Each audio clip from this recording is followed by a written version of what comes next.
Dope fiends sniff a heroin pill to kill the pain. You know when it's A1, when they tell you they feel the drain. The underdogs plotting on the big dogs to get the change. You say you ready to die, they gon' tell you they feel the same. Before the spot where the body had dropped, it's little stains. He was running, they was shooting, the opposition had aim, and every day it rained.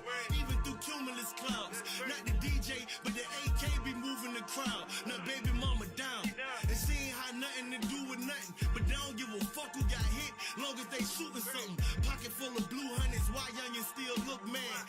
40 on his hip, extra clips in his book bag. About to put him to use with his little dog on the loose. Out at Portsmouth, where them crackers want us all on the noose. Where they love to shoot CeeLo in the hall with the troops. Nigga beat the fire easy, but he fall to the deuce for 300. Pay with $65 bills. He got so many fives, cause he's selling $5 pills and $25 bundles. For them youngins the deal. They catch that shipyard traffic in the summer is real. 5:30 Sports Time Zone. Sports Time Zone. Sports Time Zone. Sports Time Zone. Yes, sir. Wagwan. Y'all know what this is. This is the Sports Time Zone.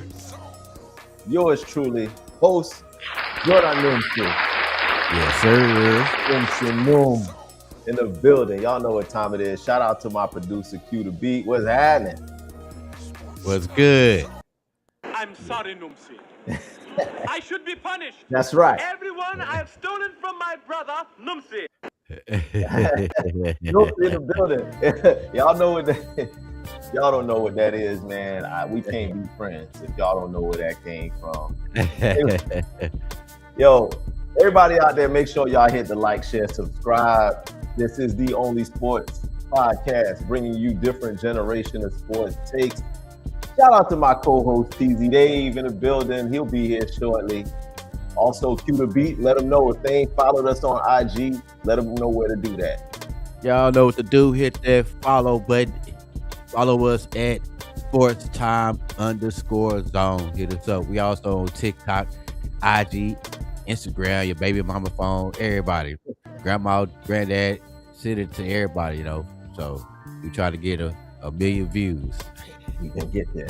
And we gonna get there. ASAP Rocky. We got a dope show lined up for y'all today. I went and I called up my partners and I got some recruits here. Y'all know my favorite city in the world is Atlanta, Georgia.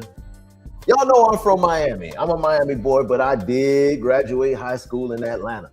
And when I graduated in Atlanta, I was surrounded by some dope individuals and I still got good, strong ties with them. So we're going to bring them onto the stage.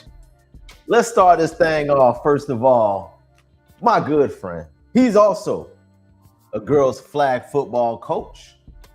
Y'all didn't know this girls flag football out there. They got scholarships and everything. We're going to talk about that. He's also a youth football coach for over 25 years.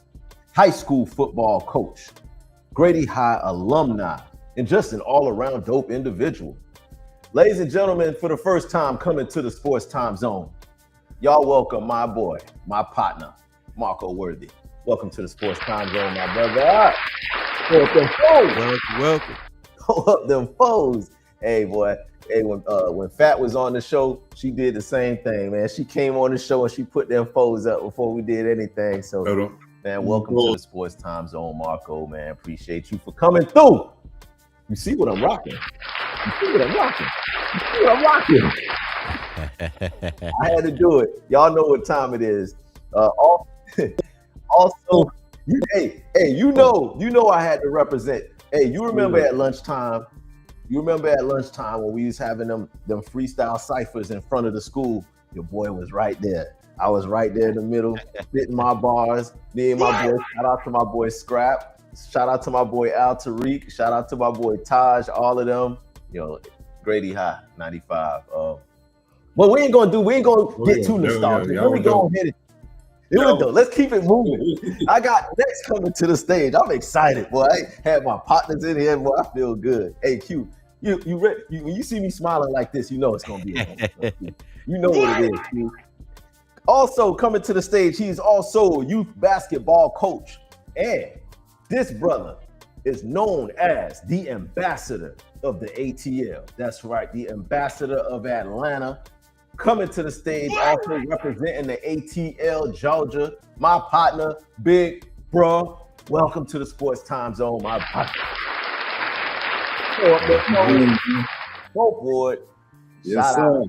Yes, sir. In the building, man. Hey, I'm loving that background. I see what you're No doing. fingers, no I see what thumbs. you're doing. Thank you for inviting me, brother. Thank you for inviting me. All the time, man. This is the first, but it won't be the last. That's for sure. Yes, sir.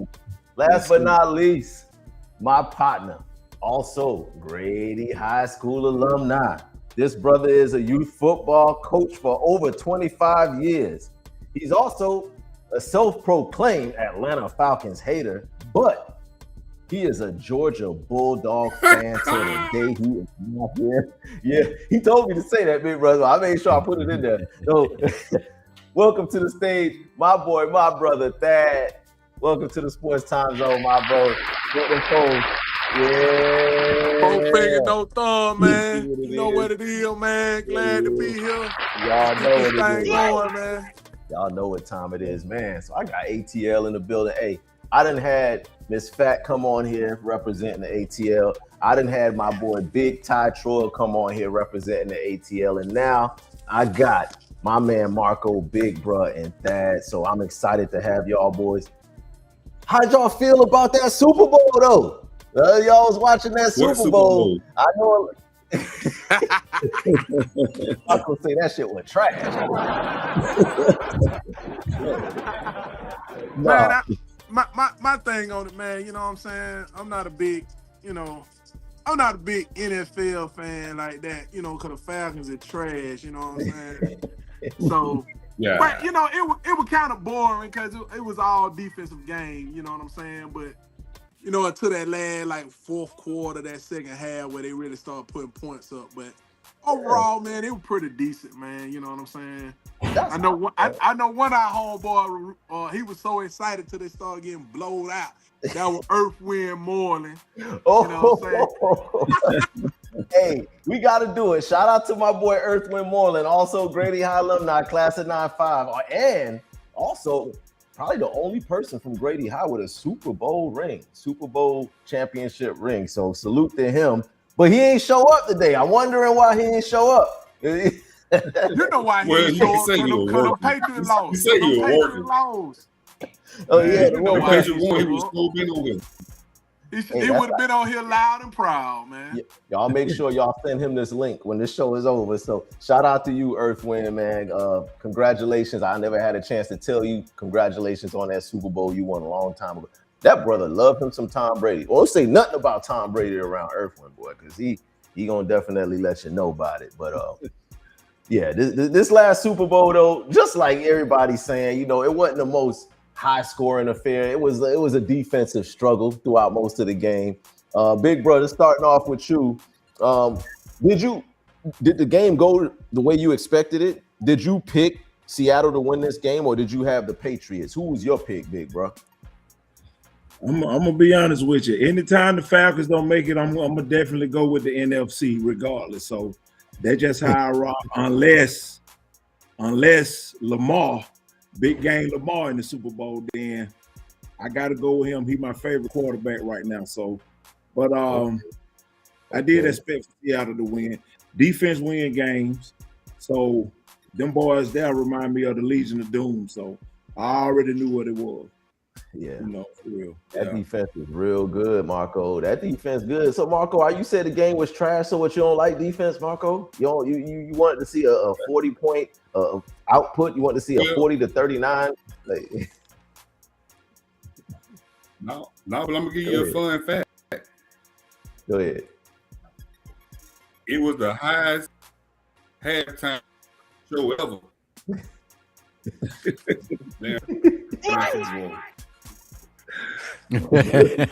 Everybody been talking about the halftime show. People mad as hell about that halftime show. I was in another room doing something. I wasn't even watching it, but from what Go It ahead. don't matter. You wouldn't know what they were saying anyway. Boy, when I They found, said Spanish or something.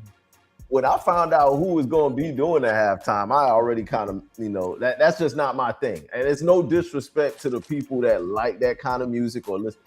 That's just not really my thing. So, I stay in my lane when it comes to the halftime show. But as far as the game, the game itself, one of the key things that happened in this game, one of the key matchups was Drake May against the Seattle defense. And Drake May did not do well. Honestly, I've seen throughout pretty much the whole playoffs, he was not playing well. So when he got sacked 7 times in this Super Bowl game, I wasn't really that surprised. But my question for the panel, and any one of y'all can answer this, he's still really young. He's a young quarterback. But do y'all think this is a sign, the fact that he did not play too well in any of these playoff games and he got put on his ass? Is this just who he is? Or do y'all think he's going to learn from it and get better and develop and become a better quarterback? Remember, some quarterbacks we think, all right, well, he's going to develop, he's going to get better, but then they don't get better. But do y'all see that for him, or do y'all think this is just who he is? Anybody jump in. Well, I'm gonna jump on this and going on to get on this. I'm not gonna really put everything on Drake May, because I think that I think it's the left side or the right side of the line. Yeah. They were young and they got exposed in that game, especially the tackle. Yeah. So I'm not gonna put everything on Drake May. I mean, if he don't have time, coming from a guy who's been around and coaching, I coached the offensive line when I coached. Mm-hmm. And, if your line ain't blocking, you can't blame your quarterback, That's facts. It's like everybody want to blame the quarterback when it's like the quarterback get it when they winning, and then he get it when they losing. But True. if he dropping back, and you got to give him at least 2 seconds, at least 3. That's the most you're going to get at that level. He was getting his head toe off. and I mean, he was dropping back and they were in his face. So I'm not going to really say that's on Drake May. I'm going to put some of that on that offensive line. And they were young. They were going up against a hungry defense, and they were coming. Coming. Yeah. And, that was the best defense in the league this year. You know what I mean? Oh, you're right. Like Big Bus. And you got to give it to him. You just got to give it to him, So I think Drake May, he got the potential to be a good quarterback. And I think what they're doing in New England, you give them a little time, you know what I'm saying, they're going to be okay. He was just young, and you got to understand, they had, I want to say, didn't they have, besides, I think, the Falcons, I think they had, the youngest roster in the NFL. That is facts. That's facts. Yep. So for them to get to that point at the age that team is, that they got a lot of potential. So no, I'm not gonna put it all on Drake May. I think he's gonna be okay. I think they just got it. Them being young just got exposed. That's my opinion on that. Yeah, they got a lot of money too. Yeah, Cap space. a lot of money. They got They shouldn't have I done think it. the most. Yeah. Shout out to the chats. Shauna Bryant in the chat, she said the Seahawks killed them with them field goals. Yeah, they did. Oh, Kill yeah. them to death. It says the Patriots rookies on that side of the line. So yeah, shout out to Lena Parker, also Louisiana in the building, and we also got Texas in the building in the chats. So if we see, okay, so we talking about that side of the ball with Drake May. Now let's talk about Sam Darnold a little bit in the Seattle side of the ball. A lot of people thought Sam Darnold was going to be the reason. If they lost, it was going to be because of him. They were like, oh, I don't believe in him. He going to make the big mistake. He just a game manager. Game managers rarely win the Super Bowl, even though game managers have won a lot of Super Bowls in the past. A lot. Probably the most. But looking at Facts. looking at Sam Darnold, do y'all see Sam Darnold as But they having got a a defense. potential to get back? Okay, go ahead, Marco. Touch on that. I said but they had all of them had a defense too. All the Yeah, game managers That had is a true. defense. So you got to have a defense to be a game manager. Also, welcome to the stage, my boy DC. What's good, boy? Hey, what's going on, fellas? Also, check in. My partner TZ Dave, my co-host in the building. I see you, TZ. You got your camera off, and we know you in the building.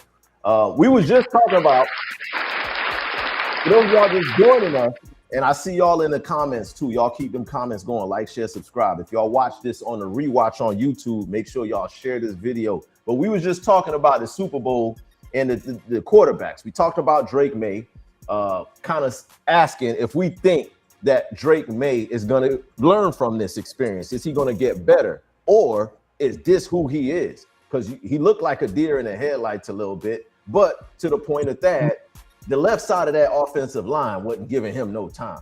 They're like, he would hike the ball, 1 Mississippi, 2 Mississippi, boom. He didn't even get to 2 Mississippis. I don't even think. And Seattle was sending some exotic blitzes. They were sending DBs.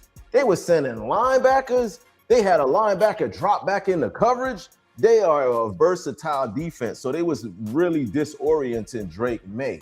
So, DC, I'll give you a chance to chime in on that real quick. How do you feel about Drake May? Do you think he's going to learn from it, or do you think this is just who he is and he's just not meant for the big stage? I think this is just who he is. The system itself is probably, in New England, in my opinion, it's the system. I think the system is what make a lot of these quarterbacks better, and he just ain't going to fit the system. He ain't going to fit what, the rest of the defense is bringing to him. I think he going to just fall through the cracks, I'm being honest. Dad don't agree with you. He over there shaking his head. Dad, I don't agree with him. First of all, DC don't know nothing about no football. You know what I mean? So let me go and put that on out there. But let me tell you why I don't agree. I could agree with the system when it was Belichick and Tom Brady. I think it's different now. I think what you got going on now, I think they just young. They were just young, and they were going against a really good defense. And they got exposed. And that's all I think it was. That's just my opinion. Well, so who should have been there? I don't want to get out, but you can't say that. They got there, so you can't say they shouldn't have been there. So everybody played the game. Broncos, you see the Broncos should have got there with they backup quarterback? CJ Stroud should have played better, and the Texans would have been in the Super Bowl.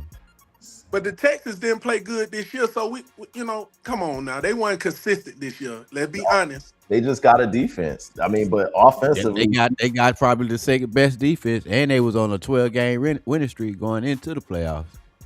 But CJ Stroud didn't play good this year though. He didn't. He did not play good this year.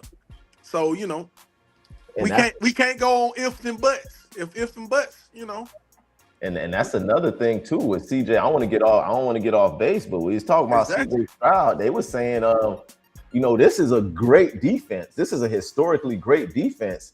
And if they're not winning because of CJ Stroud, are his days numbered? TZ, my co-host, just checked in.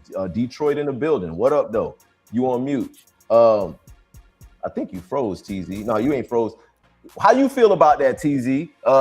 Let's touch on CJ Stroud real quick. Then we're going to jump back on to what we was talking about. But you think CJ Stroud is the reason why the Texans aren't winning the games they should be winning? Because their defense is elite.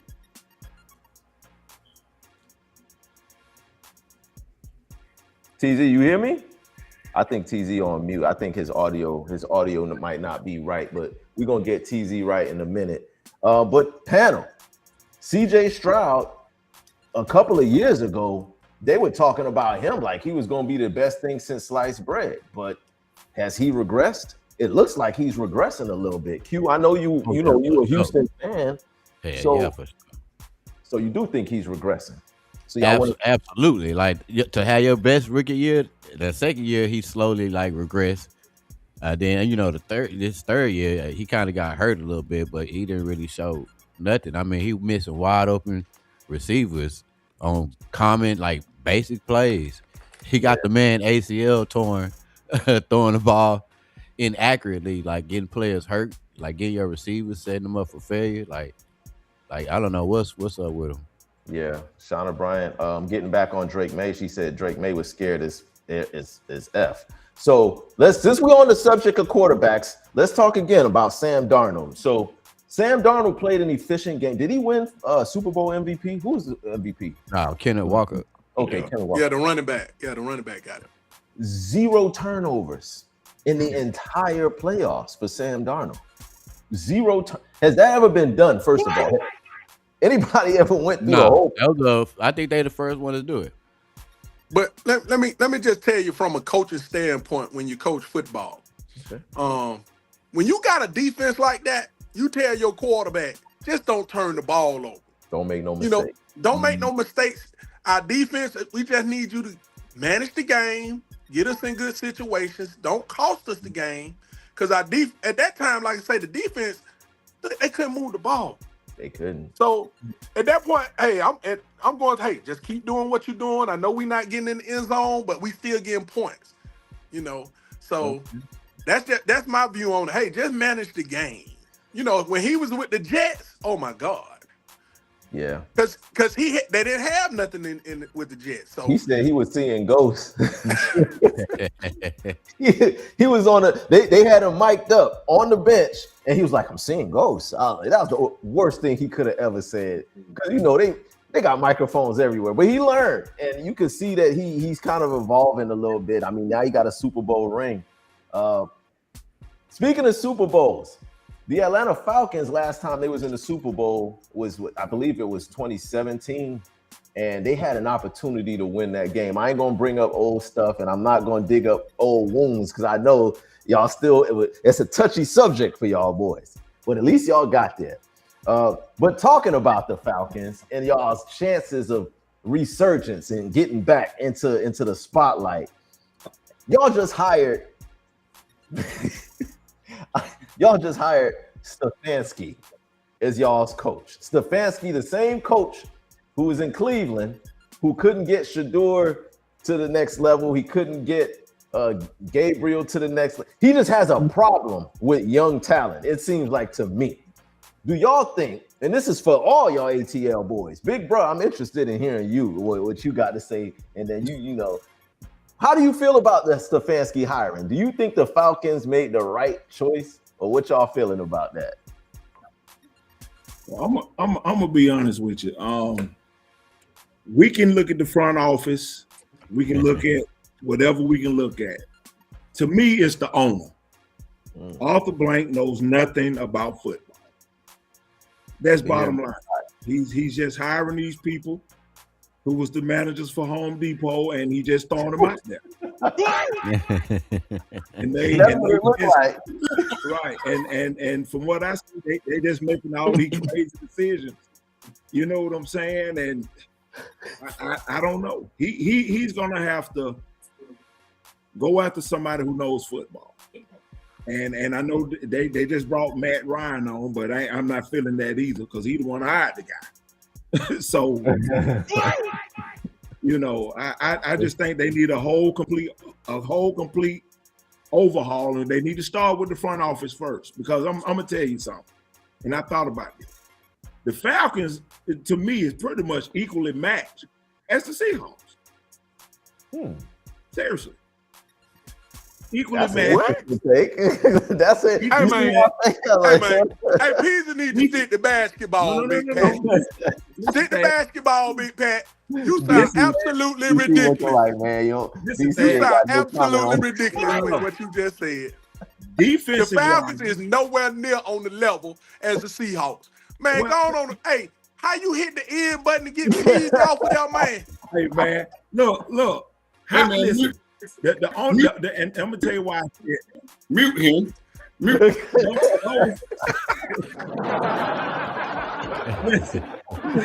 No, to me, I just think it's about getting the right person in there to get everybody to come together. 2 years ago, the Seahawks was in disarray just like the Falcons was. Complete disarray.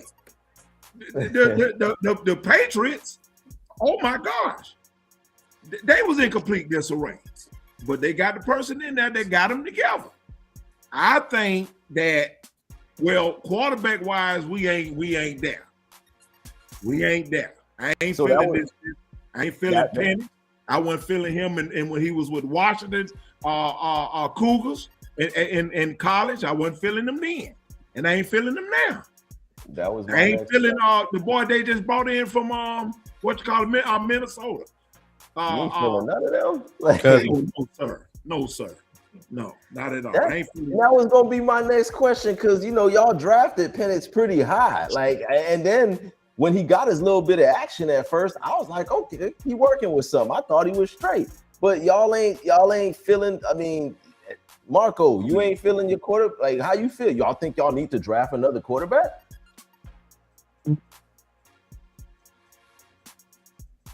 No. We might well go to direct snap. Straight B John. He said you want B John the whole game. Hey, you want Bijan under center. That's crazy as hell. DC. Wildcat formation. How you feel about y'all quarterback, DC? I mean, I've always said that I feel like he has a strong arm. He don't have no accuracy. I mean, he throwing at the people. He ain't leading them. He ain't doing none of the stuff that you really want your quarterback to do. And then he don't like to run. I'm like, dude, you're a sitting duck. You have some wheels, in my opinion. You're a little bit mobile. You can get out the way. He want to stay in the pocket. He hurt himself, if you ask me. Yeah. So, I kind of agree with that. I mean, I think we shouldn't have got him in the first place that high. The dude was coming off an injury in the first place. You just gave Kirk Cousins all that money. So you wasted a pick, in my opinion. Let Kirk Cousins do what he do for the next couple of years for the money he gave him. Then go draft somebody else down the line because he wasn't it to me. Again, all my opinion. Well, I'm gonna go back to let y'all know what really happened with that situation, if y'all remember. Now, first of all, the person who really messed up the Falcons is Rich McKay. Okay.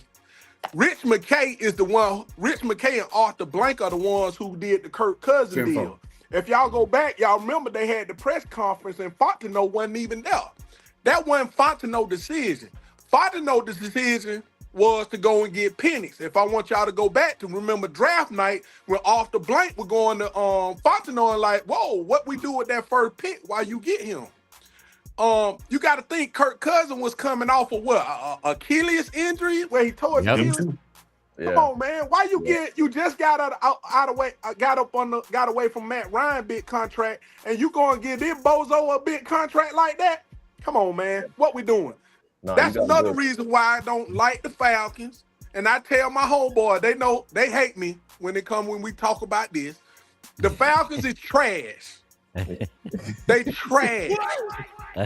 That's crazy. And that's facts. That's crazy. Hey, TZ, your mic is muted. You gotta unmute your mic, TZ. All right. So so it seems like everybody universally agrees that Penix ain't that guy. I'm gonna tell you what's really like y'all not feeling him. And I thought he was, I like a left-handed quarterback. My quarterback is trash too, but that's ironic because Tua is also left-handed and he is straight dumpster juice. So is it something about these left-handed? They're the only two left-handed quarterbacks in the whole league, and they both trash. So I don't know if it's something to that or what, but I thought the Falcons got weapons. Y'all got a great running back. Y'all got like a top 3 tight end. If you consider Pitts a tight end, because to me he's a receiver, but some people call him a tight end. You got top that, and then you got a decent line. So your defense is not horrible. So what is it? Is it the quarterback? Is that the only thing holding y'all back? And then the front office too, obviously. But I think we need another quarterback, and we need somebody gonna call some creative plays. The plays were basic this year. I mean, I saw the same play probably every series. They're doing the same old. You're overdoing Bijan. Yeah. The man needs some rest. The man touching the ball almost every single time. Use Algier. Get your little dink and dunks here and there. You keep trying to go downfield. You ain't got the kind of time, the kind of accuracy. So I had a whole lot of problems. I'm with the coordinators being a problem more than anything, offensively. Yeah, I get it. Now, what y'all think? What do y'all expect under Stefanski? Y'all done seen already what he did in Cleveland, which wasn't shit. So do y'all have any expectations for Stefanski in Atlanta? How long y'all think he gonna last? Like, what's the word? What's the word on the street in Atlanta about y'all coach? I like the dude. You like him? Oh, that's the first. Well, go ahead, explain. I'm gonna tell you what's wrong with the Falcons. Arthur Blank need to get a load of what's that stuff they lighting down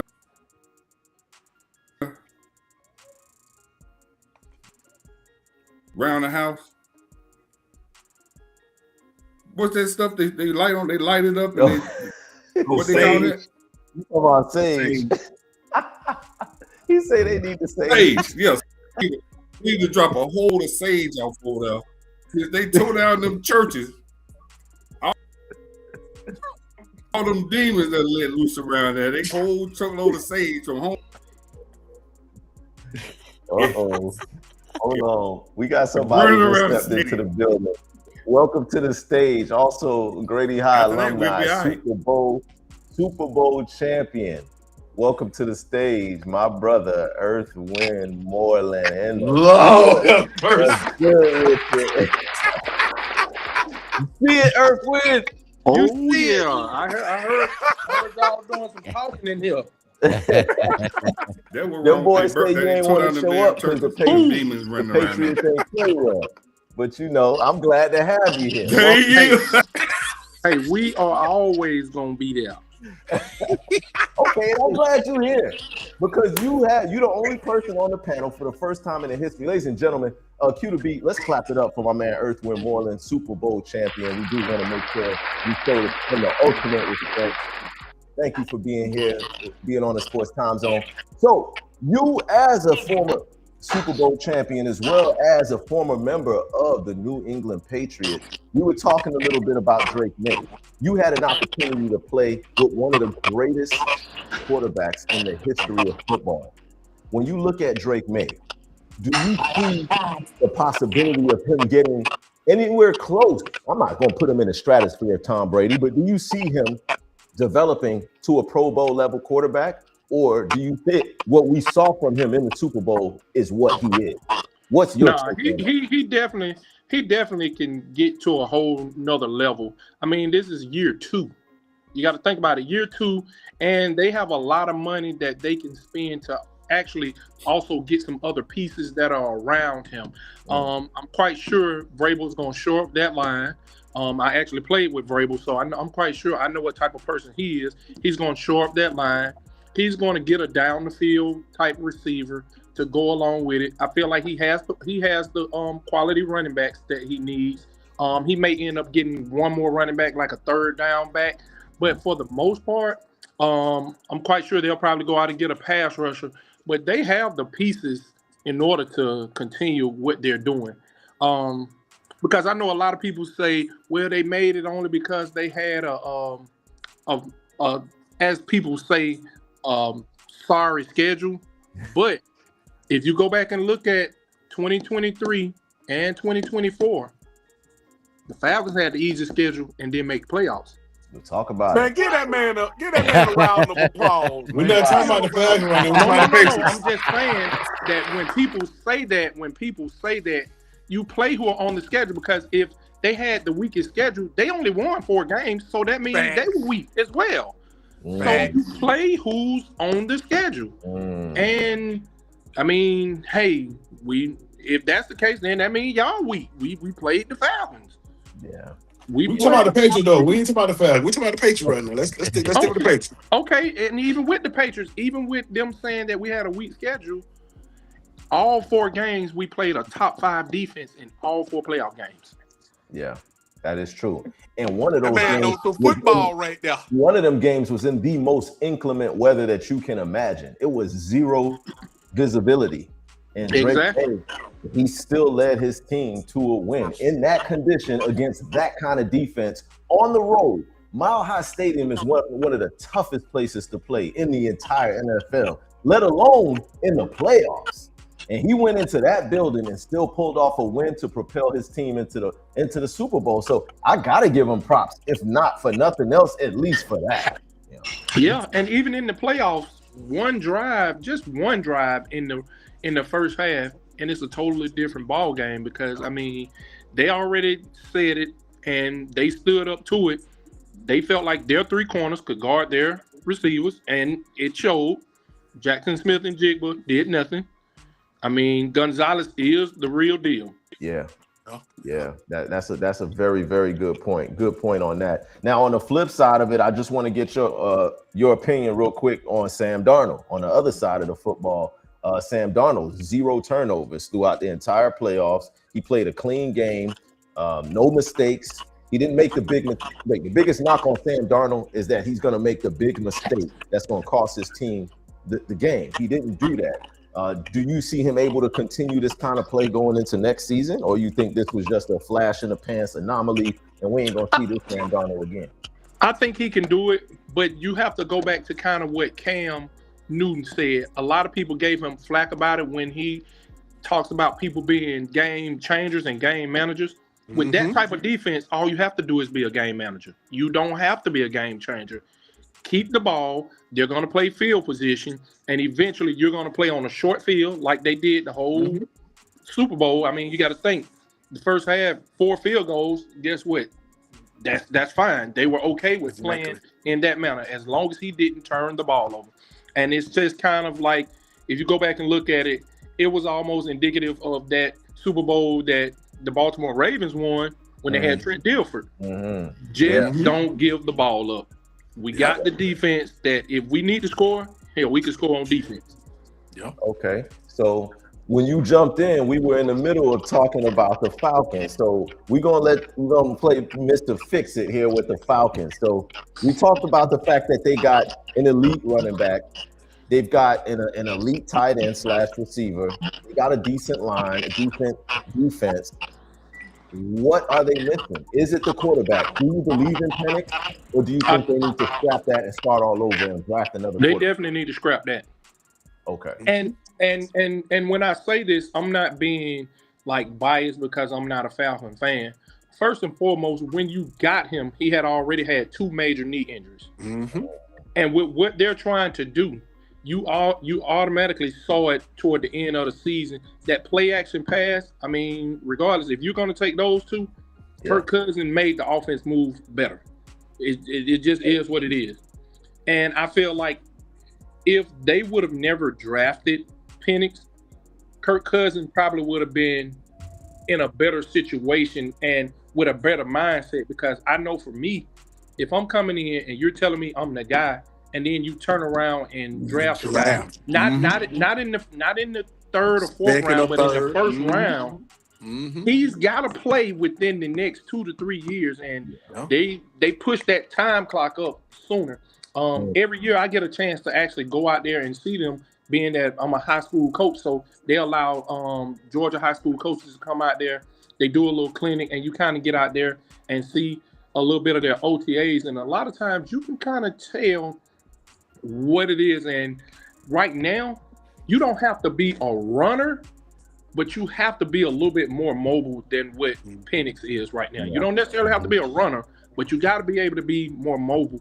And a lot of times, he was a statue back there. I mean, when you think about it, the line, like you said, they aren't bad. Yeah. But when you got a statue back there that at least can't move a little bit, I mean, there were times where he looked like he couldn't even. I mean, Tom Brady was faster than him. Yeah. Yeah. The knees ain't working. And now he's coming. And then that's the thing. He's coming off of another injury, and they're saying they're going to need a veteran guy behind him. Well, who do you go and get that's willing to just sit there and teach him the ropes of what's going on? And then you're going to have to find a way to get, if Pitts stays, you got to get him that ball. Yeah. He's a nightmare. He's a matchup nightmare. So you're going to have to find different ways. And a lot of these teams that are doing really well, Patriots, Seahawks, San Francisco, they find a way to get that ball to that tight end. Yeah, that's huge. Getting the ball to your weapons is really big. So, big bro, if you looking at the Falcons right now this summer, what's the first order of business that y'all need to address in the draft? Is it quarterback, or do you think it's another need that y'all need to address? I wouldn't say quarterback, because right now you're gonna have to roll with what you got. You're gonna have to get a solid backup, but it wouldn't be quarterback. I would say you would have I feel like you need another outside guy, because you're using Bijan so much. You got to find another receiver because you saw the difference when Drake London went down. I mean, basically, if Pitts didn't have those games that he had, that season could have been worse than what it was. Okay. So you got to find another guy like Mooney and those guys. They're serviceable, but they're not guys like, if I'm a defensive coordinator, I'm going into the game plan like scratching my head like, man, we got to figure out something. Whereas like when you look at somebody like Seattle, you had, Jackson Smith and Jigba, but then you also got a guy like Cooper Kupp who knows how to get open, who knows how to get the ball. You got a tight end who they get the ball to. You got a good running game. So they had things that were able to complement Sam Darnold so he didn't have to do those things. Same way with New England. I mean, they had those possession guys. If you need to get the ball, you can always rely on Hunter Henry. They had two good running backs, and they relied on their defense. Now, defensively, I feel like they're going to have to show up the middle. Not necessarily outside, but the middle. But then you got another issue with what your outside backer just did. So how is he going to come back mentally with all the stuff that he got going on off the field? And I felt like he was a really good pick. Good point. He done. He done. He can't be done. Go ahead, fellas. We need a villain. What? No, not a villain like that. No. You don't really need a villain like that because you already got a villain. If you want to talk about villains, you already got a villain with your head coach. That's what I was going to next. That's going to be villain number one right there. Yes. Because they're going to go back and look at all the things that he did with Shador. Now, mind you, you got to think about it. Are you going to do those same things that you did with Shador with Penix?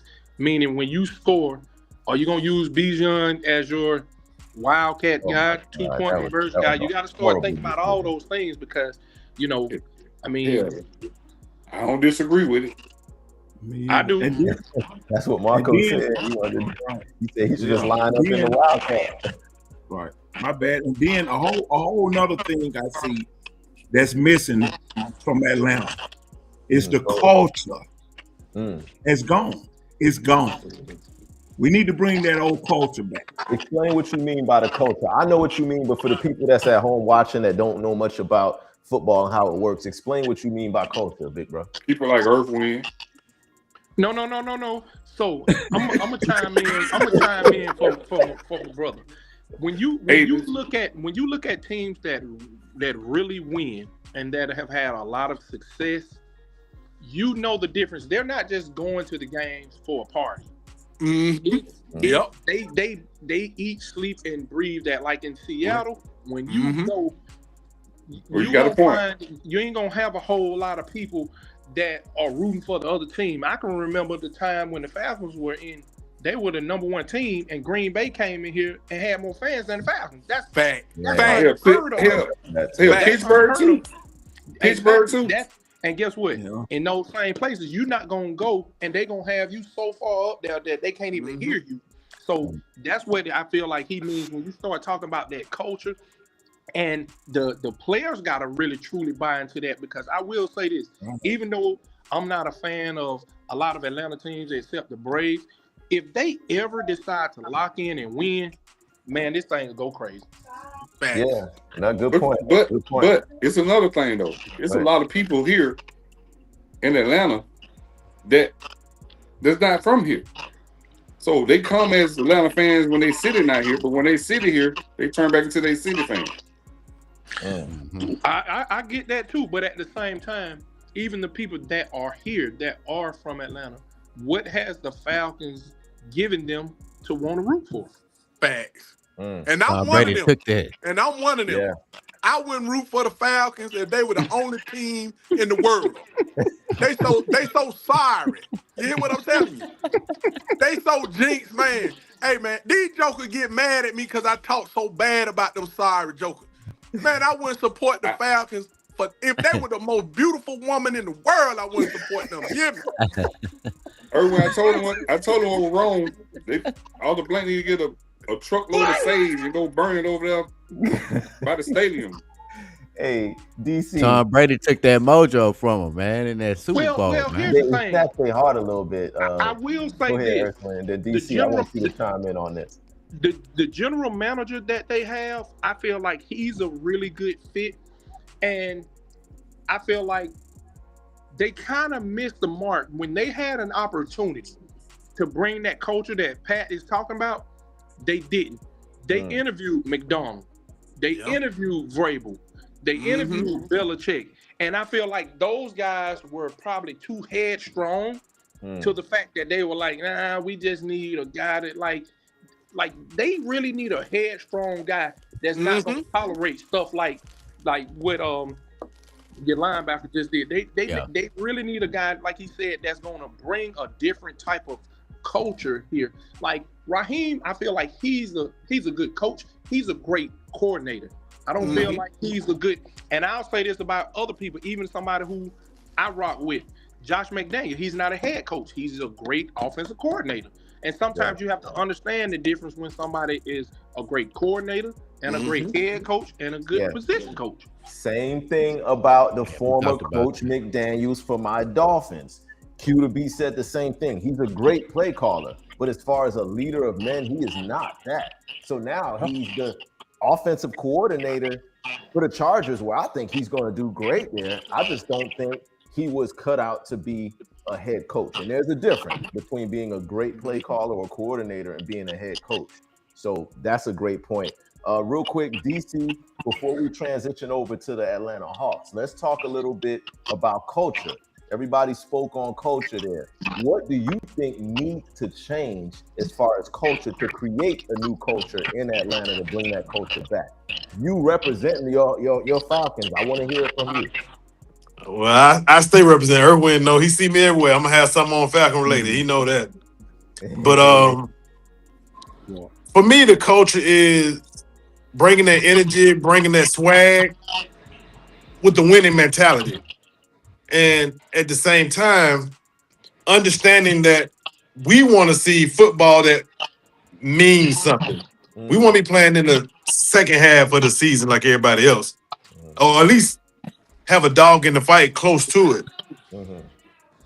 We really don't get any of that right now, and that's to me is the culture. What we need an identity, and we need to be able to again be playing in the second half of the season. Can I chime in on that? Go ahead. It's the one other thing that I feel like they're truly missing.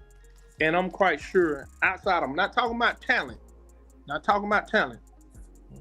Who's the leader of the Falcons? Nobody can identify that. I agree. Because you got Arthur Blank.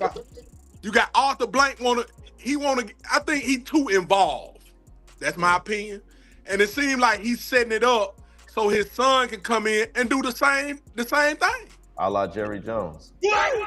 But you gotta have a like you can say what you want to say about Stephon Diggs, but when you went and looked at New England team, he set that standard, and it was like, we coming to work, we coming to do this, this is what we're doing. Like, you have to have somebody who you can identify as your true leader. Like, when you look at San Francisco, you knew that middle linebacker and he got hurt, and you can tell the difference when he got hurt, what was going on. Like, you have to have somebody who's going to be your true leader. Like, when you look at Pittsburgh, Hayward, he was their leader. Like, you know, like, we ain't going for this. You don't really truly have that. You have a lot of guys who are talented with the Falcons, but you don't really have a true leader. Good point.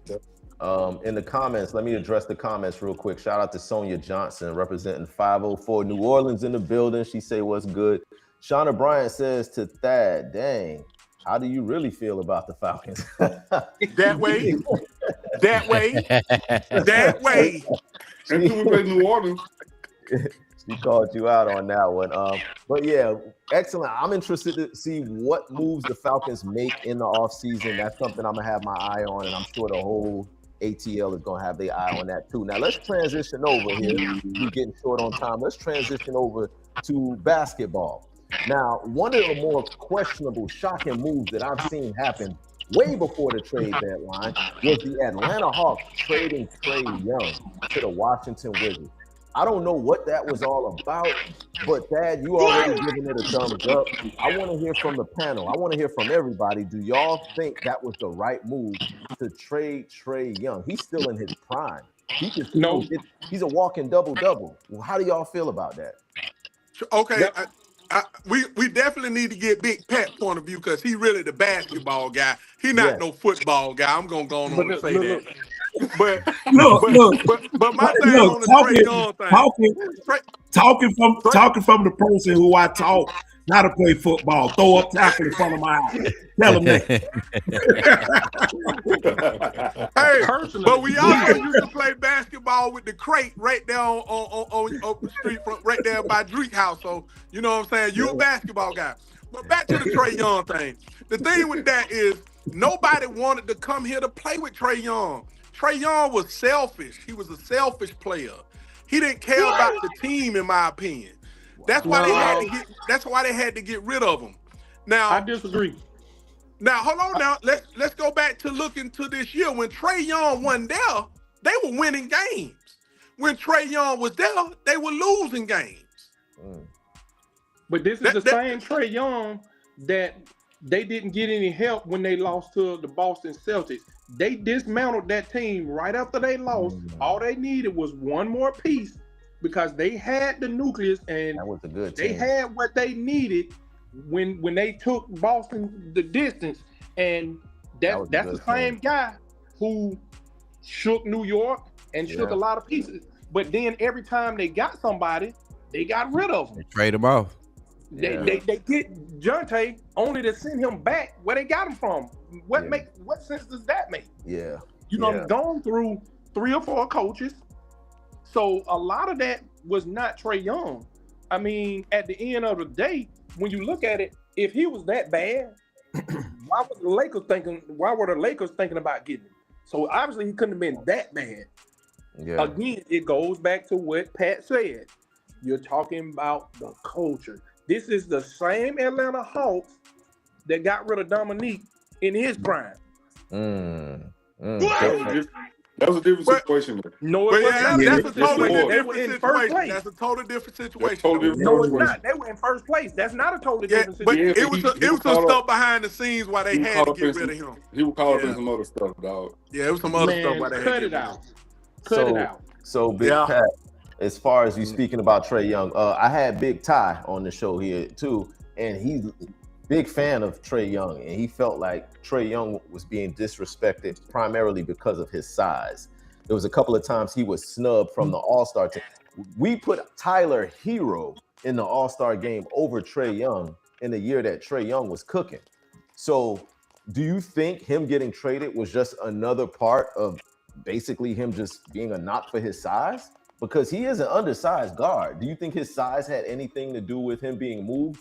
Or was it strictly because of his leadership abilities not being what it is? I'm kind of with Earthwind on that, in that when you put good pieces around him, he's proven that he can take the best teams to the limit. But they kind of gave up on him and turned and pivot. What do you think was the deciding factor? Was it his size, or was it his on the court ability? What was it, big bro? I think Trae just didn't want to be here anymore, to be honest with you. And then a lot of things we don't see the internal things. We don't see what goes on in the locker room. We don't see the conversation that's being had in them front offices up there. Like, we don't see that stuff. I mean, a player just don't up, jump, and leave.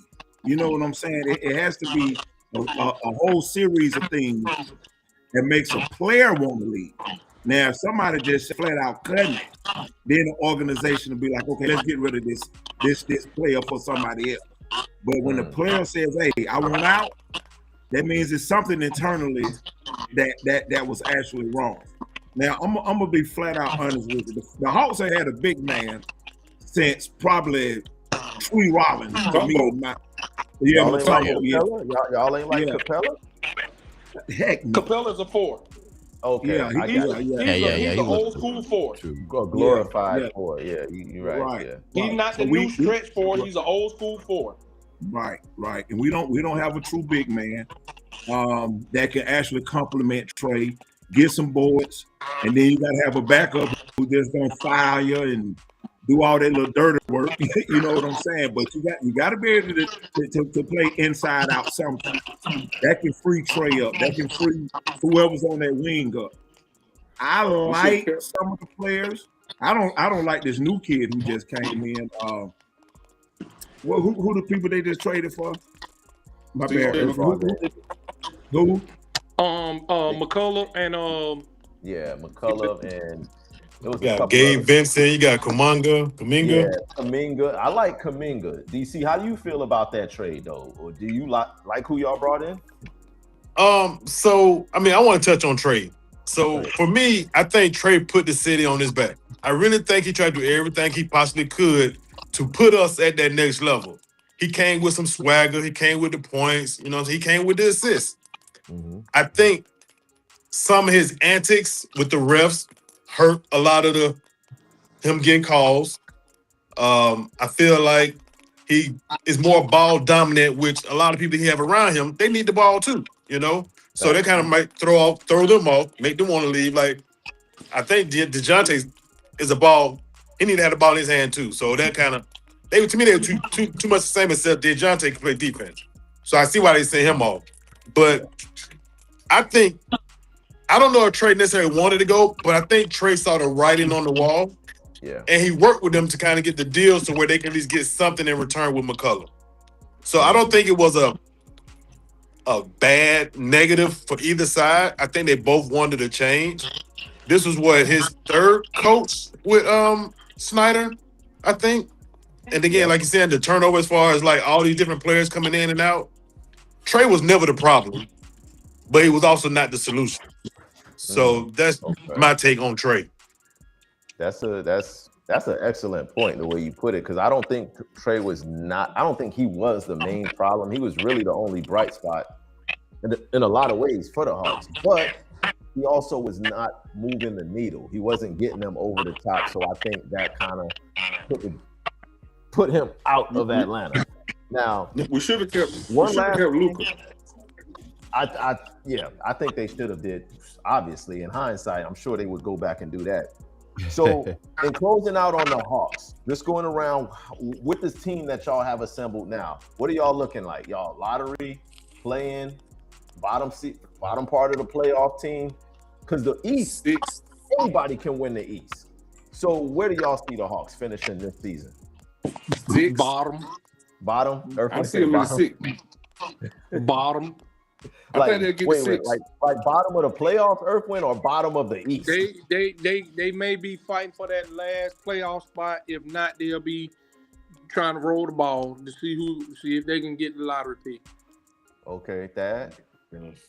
I think they're gonna be down. It's like Atlanta sports. It's not good. It's hard to follow or be an Atlanta sports fan because all of the teams that just disappoint you so much. We can go way back with the bad draft picks that the Hawks have made. And it just seemed like and then every year they just don't do good. So I can't support them. So I'm gonna say they're gonna be at the bottom. Bottom feeder. Okay. Decorey, DC, where you see your Hawks finishing the season? I see them in the playoffs, and I see them not having to do a play-in this year. I don't know what they talking about. Like, I think now the players that we got could come together and play their role. I'm like Big Pat. Look, some of our centers ain't really centers. They're trying to shoot threes. 00 to me, dude. Try to play the big man role. I know you want 6'11", but try to play the big man role. At least a little bit. But we got enough trade shooters that we don't need you out there. If everybody play their role, I think they, again, 5th seed, 6th seed, maybe even 4th seed. Woo. Yeah.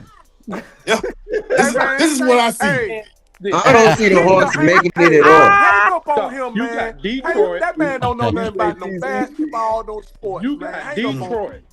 You got Boston. You got Cleveland. The Knicks. Yeah, y'all ain't gonna listen. Y'all won't even beat Charlotte right now. No. The Raptors are the sneaky team, man. Toronto, yeah. Y'all gotta Yeah, watch man. it. You got New York, and you say you're fourth? Man. 4, 5, or I 6. say- I'm saying 4, 5, I and say 6. We gonna skip the play in. We there. I don't think they gonna make the Hey, playoffs. get him off the They cat. not. Get him off the Yeah, they'll make the podcast, playoff. man. Hold on, TZ. Get Right now DC off the they 4 podcast. games out. Hold on, They 4 TZ. games out right now. TZ, you sitting at the top of the East right now as a Detroit Piston fan and native. So What up, though? You hear me? What up, though? Now I hear you. You've been on mute the whole time, but welcome to the party. So you don't think the Hawks are gonna make the playoffs at all? You don't even see them cracking the play-in tournament? No, I don't think they gonna make it. I think the Hawks right now are 4, 5 ninth in the games stand. out. Yeah. I think just as Erwin said, the Hornets will pass. The Hornets gonna make it. And don't forget, Giannis is still in the East. Once Giannis comes back, they will start winning games and they will make the play-in. So that's gonna pass Atlanta, and Atlanta will drop to 11 or 12 out of the play-in. So they're not making it. Facts. We'll revisit this. We'll revisit when the playoffs start. They will be there. I'm bringing all y'all back. When the playoffs, I'm bringing everybody. Yo, Big Pat, where do you see y'all finishing the season? To be honest with you, I don't know, but I can tell you this. Right now, we look like a team that's playing and run and shoot every night. Shout out to the running team. I mean, Y'all it gotta just be from Atlanta to know what that is. yeah, man. It just open run basketball. It's just open run basketball. We don't have a system, you know, and right now we don't even have that one star player that we need. You know, we had that need. We did have Trey. I'm gonna tell you what I think. To me, what happened to Trey? Trey didn't have that dog with him. He can shoot. He'll get you, you know, but he didn't have that dog. Yeah. You know, that Kobe Bryant, that But you know what? that Giannis, That mama, But you know yeah, what, that mama Pat? mentality. He But- didn't but have that Pat- dog to me. But Go Pat, ahead, Eric. I kind of disagree on that one because that's the thing. Because I feel like he had that in him that they were complaining because they were like he wasn't passing the ball, but he was still leading the league in assists and getting his at the same time. Yeah, that's true. Maybe them other guys didn't have that dog in them. Trey did that a couple years. don't I know, think like man. 3 years straight, he led the league in assists. It was like him and Chris Paul of the last top 2-3 years, back and forth. So how did He just didn't have that dog to me, man. Like Kobe got a whole different dog. It's in. only MJ one had a Kobe. whole different dog. in. You can't do that. You can't do that, Pat. You can't Hey do man, that. Giannis Okay, had but a Pat, whole I get different what dog. you're in. saying, Pat. I get what you're saying, but you also talking about a guy that's under the 6'3", Exactly. Yeah. guy. So, like that dog only gonna bark so loud. Chef Curry. Chef Curry got dog in him, bro. Chris Paul got dog? I mean, Chef Curry got dog. You know what I'm saying? Like that man. But that you also talking about a guy with a shooting guard mentality. He's the point guard with a shooting guard mentality. So he didn't Steph have to Curry have was the the ball same because so you had to have a different whole type of setup because you got to look at the way their team was made up. Like you got a guy like Draymond, he'll pass up a shot to make sure Steph get the ball. If Trey took too many shots, then they'll like ice him out the game. Yeah. And then if you go back and look at the last time they lost in the playoffs with Trey, hell, they were doing all that talking about he couldn't get him over the hump. Well, they didn't get over because he got hurt. When he Yeah. And he took y'all to the Eastern Conference Finals too. They ain't been there since though. Yeah, that's what we was just saying. But that team that he had though, TZ, they had a squad, and then they dismantled that squad after they got him there. You had I didn't Trey, understand you that had at all. DeAndre Hunter, you had Clint Capella, you had John Collins. Yeah. You had a nice core. They had a squad. Then they had that Bogdanovich boy, one of them You Bogdanovich. you had shooting, you had Bogdanovich too, for sure. Yeah, they had a squad. I don't know what. That's what I'm saying. They got rid of everybody. They had all them, and then they got rid of them. John Collins was not that guy, bro. You could everybody else I go for. John But Collins He was an enforcer in the middle, and he was a lobster. Him and Trey had great chemistry. That was one of his main guys he was throwing the ball to. Look, I don't like no Stanford basketball players at all. That's what it's really about. It comes down to Stanford. All right, well, yeah. Y'all keep your eyes on what happens with the Atlanta Hawks. We're going to revisit this when the playoffs come, and I want to bring everybody back, the whole ATL crew. I want y'all back here when the playoffs start so we can kind of take a look at that again. Now, Marco, we got you back in here. Earthwind, I can still hear you. Your video went out, but still stay with us because I'm here. Yeah, because this last segment of the show, here at the Sports Time Zone, ladies and gentlemen, we're all about having fun. We like to talk sports. We like to talk about how things are going down right now in the current state of sports. But we also like to educate the public. And there's some historically great players that a lot of these people never got to see. Like my man STZ Dave, he's a representative of Gen Z. He's the Gen Z representative of this show. And there's a lot of people out there who never got a chance to see some of these great players. And some of us who did get to see them, we forgot how dope they were. So this segment of the show, we like to call is the History Player of the Week. Week is brought to you by ATL Georgia, 4th Ward, throw up them foes, Old School Techwood. Shout out to Boulevard, shout out to Grady High School, shout out to everybody. The History Player of the Week, in honor of all my ATL boys that's here, we had to do an ATL player. And this week's History Player is none other than the human highlight reel, one of the greatest small forward / power forwards to ever play the game.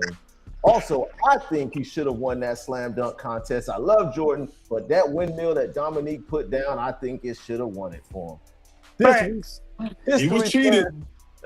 History Player of the Week. Yeah, he did. He sure did. To the beat. Let's get our producer cue the beat. Let's cue up this week's History Player of the Week. For those of y'all who've never seen him, Dominique Wilkins and TZ Dave.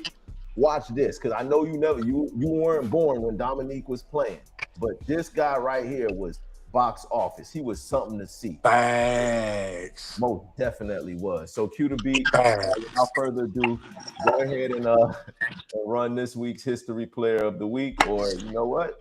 I got this myself. I'll go ahead and run it. This is Dominique Wilkins, ladies and gentlemen. And I want to do this and give him his proper due credit because he was one of my favorite players of all time as well. So go ahead and get it. And the thing about look at the extension, TZ. And the thing about Dominique Wilkins is he was kind of effortless and graceful. He had power and grace. Rare combination. Put back jump, one-handed. Jump shot misses, put back. So what are some of the things y'all remember being from the ATL?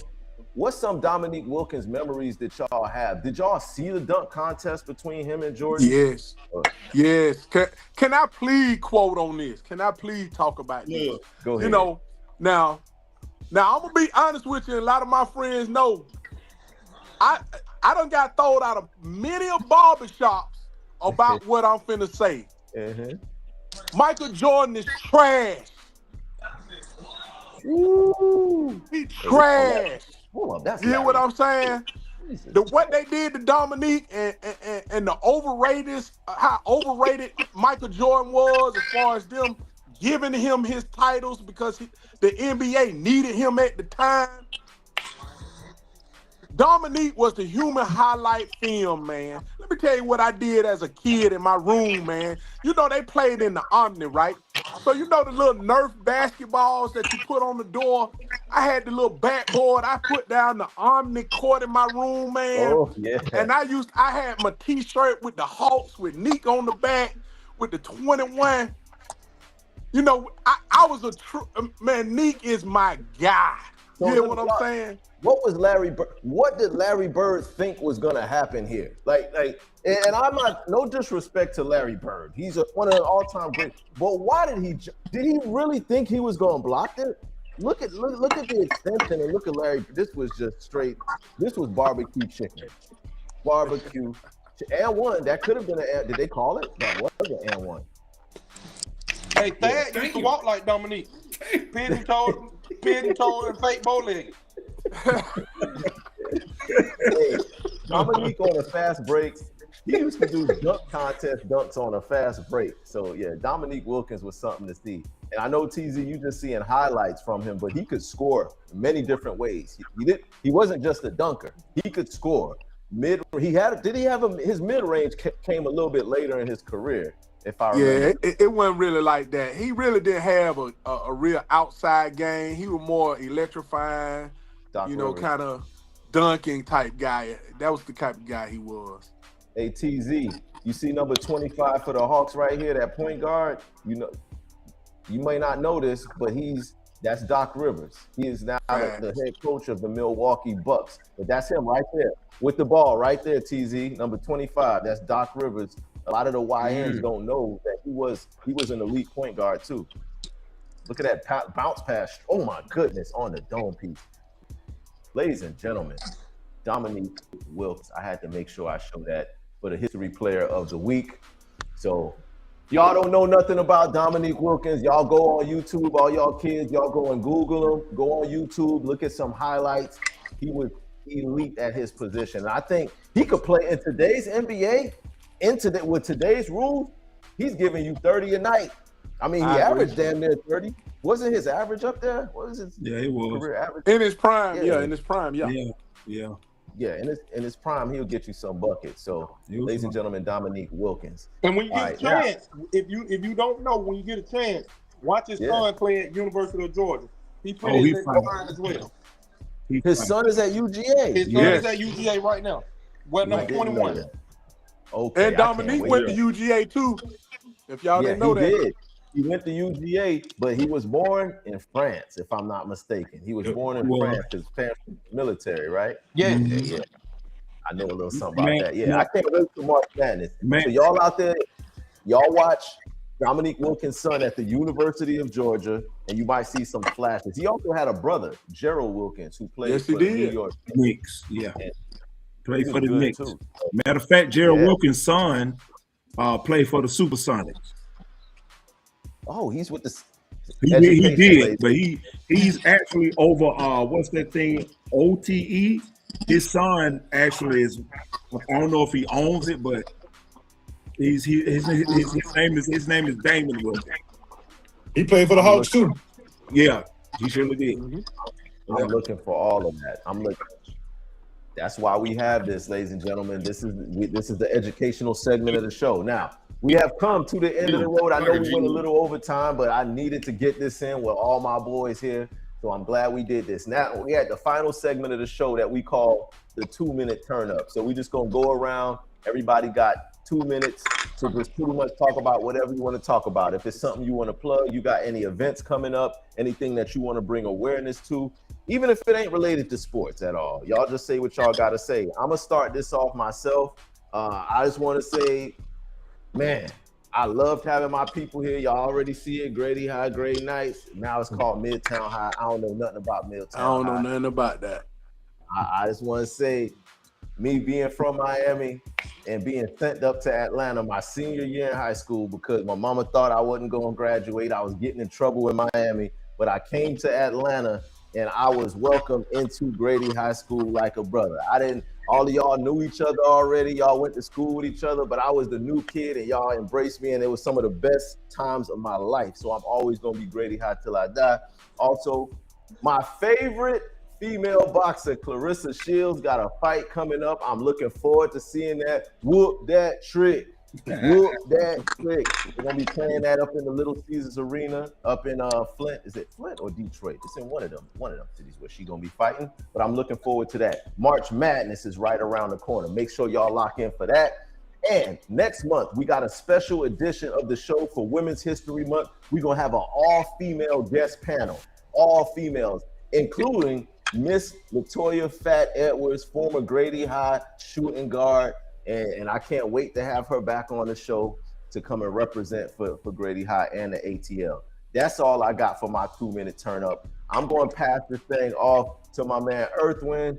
2 minutes, talk about whatever it is that you want to say, and then we'll go ahead and pass it off to Thad and keep it going around the clock. Go ahead. Sir.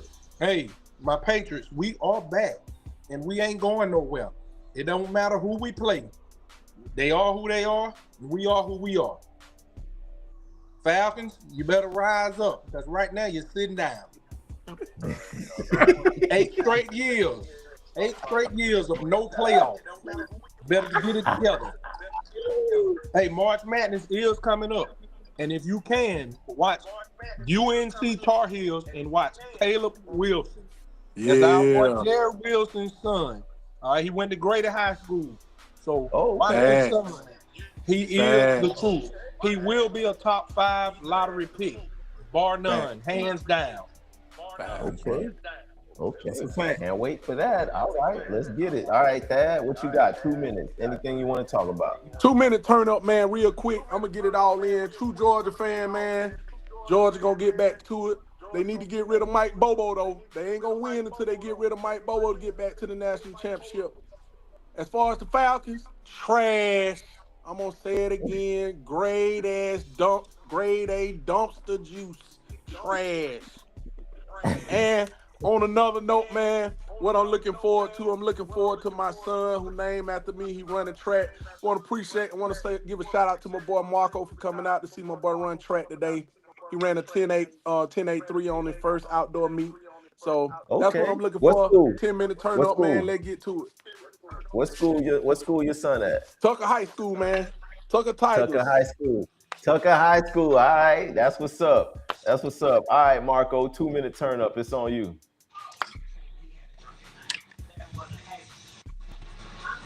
You on mute, Marco. You done muted yourself, Marco. Unmute yourself.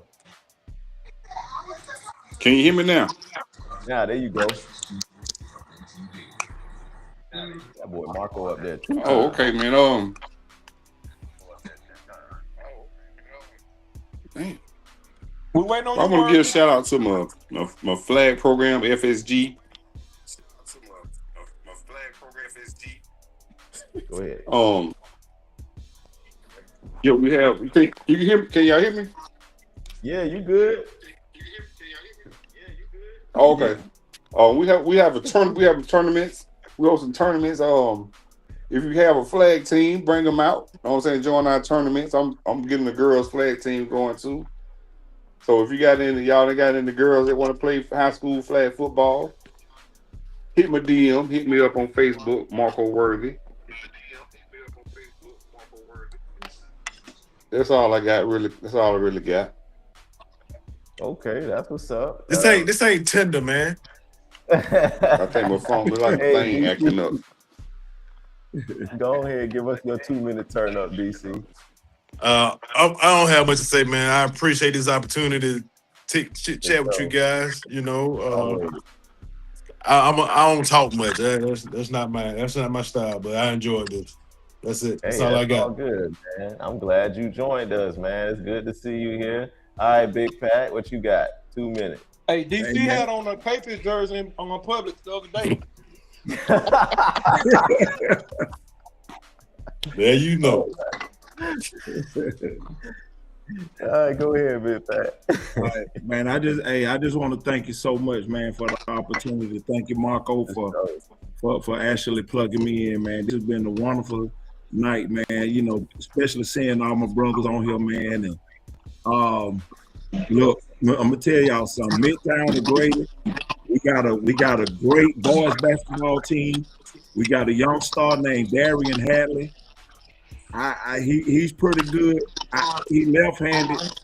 I wouldn't say he as great as Tyran, but he almost there. We got a pretty good team. I think we just beat Mays. Mays was like number 1 in the region. I actually went to the game last Friday, so we actually beat them.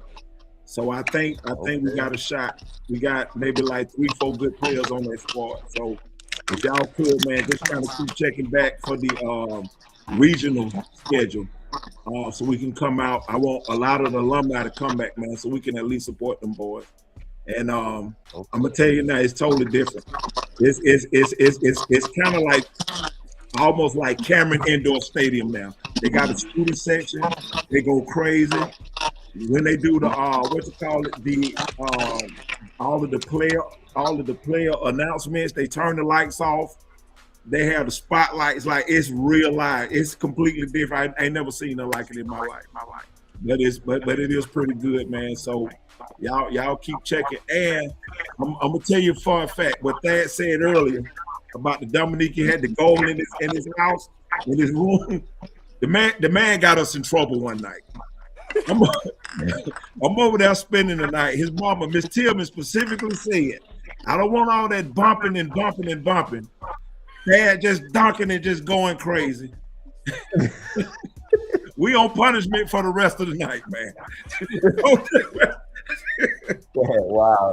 He wild for that. Hey, that's all right, man. That's all right. It was good times, man. Good times. I appreciate that. All right. TZ, I'm gonna let you do your 2-minute turn. Before you do that, real quick, I just want to say one more thing for my 2-minute. I didn't get this in, man. I wanted to shout out and rest in peace to some of the fallen soldiers. My boy Tavares Usry, rest in peace, and Ryan McNew, rest in peace. Yes, and yeah, everybody else who didn't make it to be here with us, rest in peace to all of y'all fallen soldiers. We still gonna keep y'all legacy alive, and we're gonna keep it pushing. All right, TZ Dave, our resident YN, go ahead and take us home with your 2 minutes. What you got? Man, I just want to say, you see them Pistons, man? We out here balling. We coming. But everybody here in the East, all them Knicks fans hold that belt. All them Celtics fans hold that belt. All them, you know what I'm saying? All them Cavs fans hold that belt. We own that. We going to the finals. Detroit, stand up. Okay, going to the finals. That's what it is. They All right, y'all. a little different. They got a good team. They ain't going to the finals, but they'll be all right. Yeah, I like them. They my favorites right now. They looking good. But again, I want to thank everybody. Worry about your Miami Heat. Don't talk about we looking good. Worry about Miami Heat. See, I see what you're doing there. You want to kick us when we down. But don't forget, we did bust y'all ass this year. Don't forget. So hold that L that we put on y'all last time we played. Because I ain't hear from you after we played that game. I ain't see you. I ain't hear from you. You ain't mentioned nothing about the game, but now you want to bring up the Heat. That's what we doing? All right. That's all right. We going to talk about that a little more. Yo, for my producer, Q to B, also for everybody in the chat, shout out to everybody in the chat. My boy LP from Brooklyn, New York in the building. Bryant also in the building representing Texas. We also had Sonia Johnson representing New Orleans in the building. And then we had Alana Parker also representing Louisiana. For my producer Q to B, for my boy Big Pat, for my boy DC, for my co-host TZ Dave, I see you. For my boy Thad, for my man Marco, and for Super Bowl champion Erskine Moreland, I am Brother Numsit. Champ. This is the Sports Time Zone, and we are. I lock both of them up, Thad. I put them on clap. Yeah, I put both of them. I put claps on both of them. Put them up. We gonna holler at y'all. Sports Time Zone, y'all. We out. Y'all tap in.